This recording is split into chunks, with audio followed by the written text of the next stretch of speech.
Salut tout le monde, aujourd'hui j'ai le plaisir de vous présenter cette Renault Estafette, tout le monde la connaît. Pour moi c'est une véritable Madeleine de Proust et je pense que pour beaucoup des gens qui vont regarder cette vidéo, ce sera la même chose. Puisque cette voiture, c'était la voiture de beaucoup de la jeunesse d'entre nous. Je sais que la communauté qui regarde mes vidéos a en général plus de 45 ans.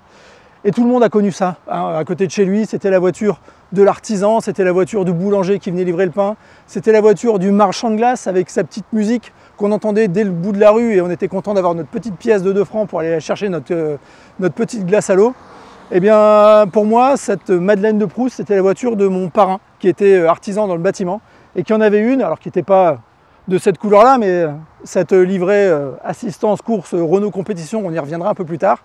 Non, lui, la sienne, elle était comme beaucoup, elle était bleue, c'était la voiture d'artisan dans laquelle j'adorais monter quand j'étais gamin. J'avais une dizaine d'années, il habitait la maison en face de chez moi. Et quand j'étais gamin, j'adorais monter dans cette voiture. Et ce qui me fascinait le plus, c'était la position de son moteur que je voyais trop souvent à découvert parce qu'il passait son temps à le réparer tout le temps. Et donc, c'est comme ça que je me suis mis aussi un petit peu à la mécanique quand j'étais gamin, à mettre les mains dans la graisse. C'est ça qui me plaisait. Mais si on revient sur l'historique de cette voiture, cette voiture elle a été produite pendant plus de 20 ans. Elle a été produite de 69 jusqu'à 1980 et elle était là pour combler un segment qui n'existait pas dans la gamme de chez Renault. C'était le segment des utilitaires moyens. À l'époque, dans les années 50 même, pardon, c'était de 59 à 80. Dans les années 50, il y avait que la Juva 4 qui était la petite utilitaire qui permettait de transporter 300 kg maximum. Et à l'opposé, on avait le Coloral qui était le gros fourgon, le camion qui permettait de transporter 1 tonne. Le Coloral dont je vous ferai sûrement un essai bientôt parce que on en a un de dispo chez General Car Vintage. Et ça viendra peut-être d'ici la fin de l'année. Pour l'instant, je n'ai pas de date à vous donner, mais restez à l'écoute. D'ailleurs, si vous ne voulez pas le rater, vous connaissez la manœuvre, abonnez-vous, mettez la cloche pour ne pas rater les prochaines vidéos, etc., etc. Les grands classiques de la Trinité YouTube. Donc ce véhicule, comme je vous disais, dans la gamme Renault, il y avait le Juva 4 300 kg, le Coloral 1 tonne, et entre les deux, il n'y avait rien pour les artisans. Et les artisans, ils allaient chez qui? Ils allaient chez Citroën, qui avait son type H. Et le type H, bien sûr, il est aussi très connu, mais chez Renault, il fallait un peu lui trouver un concurrent pour aller grappiller un peu quelque part de marché là-dessus. Donc ils ont commencé à étudier un nouveau modèle, et en s'inspirant du combi Volkswagen. Et les premières études, ils vont essayer de copier le combi Volkswagen en mettant un moteur à l'arrière. Le problème de mettre un moteur à l'arrière sur ce véhicule-là, c'est qu'on perd toute la capacité d'accès et de chargement à l'arrière. Donc Renault va avoir une idée complètement folle pour Renault dans les années 50, mettre le moteur à l'avant. Ah oui, on parle souvent de la 4L qui était la première voiture à avoir le moteur à l'avant chez Renault. Ouais non, c'était la première voiture non utilitaire, la première voiture populaire à avoir le moteur à l'avant, mais le premier Renault à avoir le moteur à l'avant, c'était celui-là. Ça permettait d'avoir un avant très compact, avec un moteur positionné entre les sièges, on le verra tout à l'heure, le train avant qui était en dessous avec la boîte, et en cas de besoin, il suffisait de soulever l'avant, on enlevait tout le moteur, le train avant, etc. Et ça permettait d'avoir accès librement à toute la mécanique, tout en gardant un volume de chargement qui était assez conséquent, qui permettait d'emmener jusqu'à 600 kg de charge. Alors ce fourgon, cette Estafette, a connu plusieurs versions. Il y a eu la version, on va dire de base, vraiment le fourgon utilitaire avec ses portes latérales, son ouverture à 3 portes à l'arrière, qui était la voiture des artisans. Il y a eu une version surélevée avec un toit en polyester surélevé de 17 cm, si je ne dis pas de bêtises. Et puis elle a eu droit à d'autres dérivés, une version camping-car, une version dite Alouette à 8 places, donc avec 2 rangées de sièges à l'arrière, qui était très connue parce qu'elle était utilisée par la maréchaussée, donc les gens qui la voyaient dans le rétroviseur ou sur le bord de la route en général, ils n'étaient pas très contents de l'avoir cette Alouette. Et puis ici on a une version microcar, la version microcar qui est reconnaissable avec ces petites vitres supplémentaires qui sont tout simplement inspirées aussi du combi Volkswagen qui avait une version avec les petites fenêtres comme ça en plus, et à l'intérieur 9 sièges. Donc 2 rangées de sièges à l'arrière, plus un 7e qui était, on va dire, dans le coffre, et les 2 sièges, bien sûr, qui sont à l'avant. Alors, on va aller voir ça à l'intérieur tout de suite. Alors, bien sûr, comme je vous l'ai dit, le fait d'avoir mis le moteur complètement à l'avant, ça a permis d'avoir cette très grande ouverture, donc en 3 portes, avec la porte supérieure donc, qui se projette vers le haut, qui permet d'avoir, moi je fais 1m80 et je suis largement à l'aise là-dessous. Et ensuite, les deux portes latérales.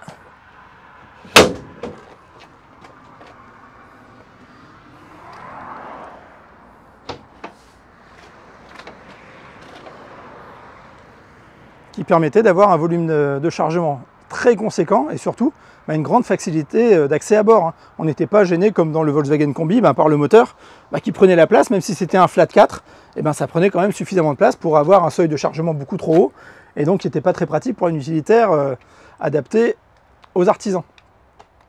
Donc ici dans cette version microcar on retrouve les deux rangées de 3 sièges et ici normalement là où est placé l'aéro de secours il y avait un 7e siège à l'arrière qui devait être positionné. Bon, dans celui-là il a été enlevé.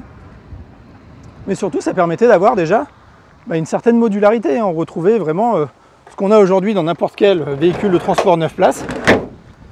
Donc comme je vous le disais, on a une première rangée de 3 places ici à l'arrière, avec un strapontin rabattable.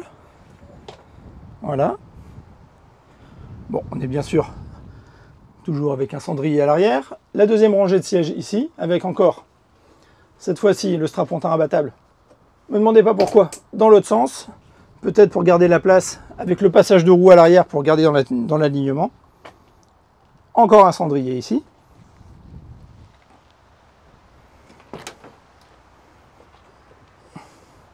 Et puis bien sûr les deux sièges à l'avant. Alors avec un seuil qui est quand même assez haut, mais avec un marchepied intégré dans le pare-choc. Alors le tableau de bord, alors ici c'est une des dernières versions si je ne dis pas de bêtises, donc on est sur des tableaux de bord en plastique assez modernes pour l'époque. Et bien sûr la caractéristique que j'ai trop souvent connue quand j'étais petit et qui me marquait, en fait, je ne veux pas dire qui me choquait, c'est un mot qui m'énerve actuellement, tout le monde est choqué de n'importe quoi, mais qui m'a marqué quand j'étais petit, c'était cette trappe qui permettait d'accéder au moteur, qui a un petit cléon fonte 1100 sur celui-là. Alors les premières versions étaient équipées d'un moteur de Dauphine de 32 chevaux, à 850 cm3, et puis après on lui a greffé le cléon fonte qui est passé jusqu'à 1300 cm3 sur les toutes dernières versions, mais qui faisait quand même que 45 chevaux. Autant vous dire qu'il ne fallait pas lui demander grand chose en termes de performance, on plafonne avec une boîte 4 à 90 km/h, et ça consommait quand même entre 8 et 10 litres, ce qui était moyen pour l'époque, mais ce qu'aujourd'hui on ne verrait plus.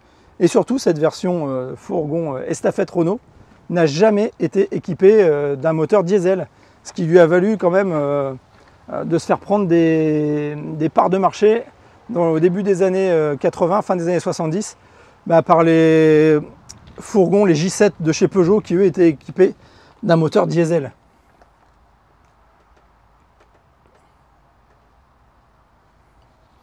Et bien sûr dans cette version microcar, on a beaucoup plus de luminosité grâce à ces fenêtres latérales supérieures, ces petites ouvertures, et également sur les côtés, ce que vous pouvez voir, sont des tringles à rideaux qui permettaient d'occulter les fenêtres. Bon, ici ils ne sont pas installés, mais ils étaient bien possibles de mettre à l'intérieur.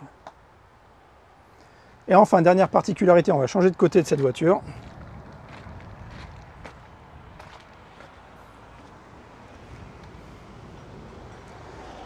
Cette version microcar était équipée d'un chauffage additionnel. Donc en fait ce chauffage récupérait la chaleur ici, et avec ce long tube qui traverse tout l'arrière du véhicule, toute la longueur du véhicule, ça permettait de renvoyer du chauffage donc jusqu'aux banquettes arrière, afin que les passagers soient bien confortables et aient du chauffage jusqu'au bout, qu'on n'ait pas chaud devant et froid derrière.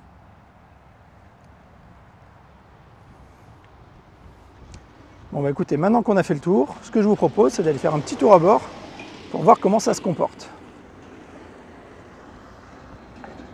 Bon allez, on est parti pour une petite balade, vite fait.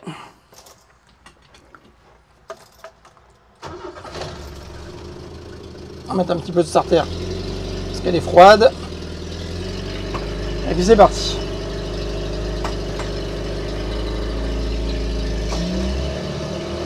Le frein à main ici, hop, un peu trop de starter.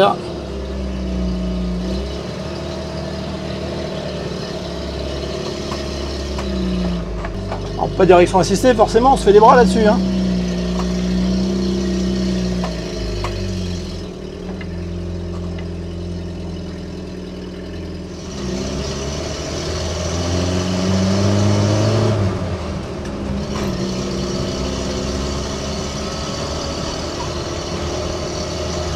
On recommence avec les routes caoteuses que je prends d'habitude. Autant dire que ça secoue quand même pas mal, hein, ça reste un utilitaire. C'est pas les utilitaires de maintenant forcément. Et la première chose qu'on remarque surtout, je sais pas si vous l'entendez bien avec le micro, mais c'est le moteur hein, qui est forcément assez sonore parce que ben il est là, hein, il est à 20 cm de mes pieds. Autant dire qu'il est assez présent dans l'habitacle. Alors pour faire quelques kilomètres comme ça va, mais je pense que faire des centaines de kilomètres avec le moteur qui vous braille dans les oreilles, on a connu plus sympa. Alors deuxième chose un peu particulière, c'est la boîte de vitesse qui est inversée ici, hein, entre les sièges, donc qui est très bas, qui est vraiment entre les sièges. Avec la première qui n'est pas devant, mais qui est derrière. Donc il faut tirer pour passer la première.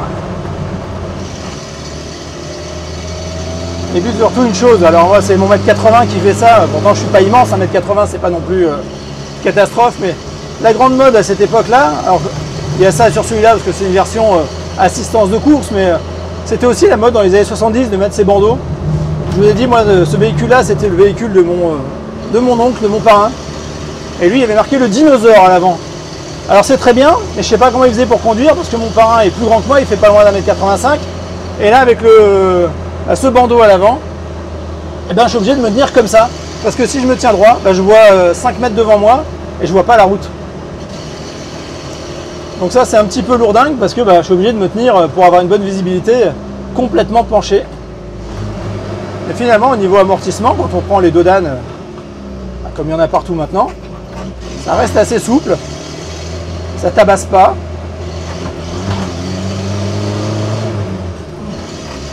Et franchement, ça amortit plutôt bien quand même pour ce que c'est, pour l'âge qu'elle a. On est pas mal. Bien sûr, les sièges sont un peu petits, un peu étroits. On n'est pas dans les utilitaires de maintenant. Hein. Mais franchement, on n'est pas trop mal installé. Après, on n'est pas là non plus pour prendre des ronds-points ou des virages au frein à main. Donc forcément, ça suffit pour rouler. Là, je suis à 60. Bon, avec le moteur qui nous braille dans les oreilles, on a l'impression d'être à 110, mais on va dire que ça donne des sensations. Alors, il faut savoir que ce moteur-là, c'est le 1100, le Cléon Fonte 1100. Il fait 43 chevaux, si je ne dis pas de bêtises. C'est pas un foudre de guerre. Après, on a eu droit au 1300, qui faisait également 43 chevaux. Le fait qu'il soit plus gros lui donnait pas de meilleure performance, mais plus de couple, ce qui est quand même pas mal pour un utilitaire qui doit emmener de la charge. Donc là forcément dans cette côte on est obligé de lui taper dedans un peu, tout de suite ça devient très sonore.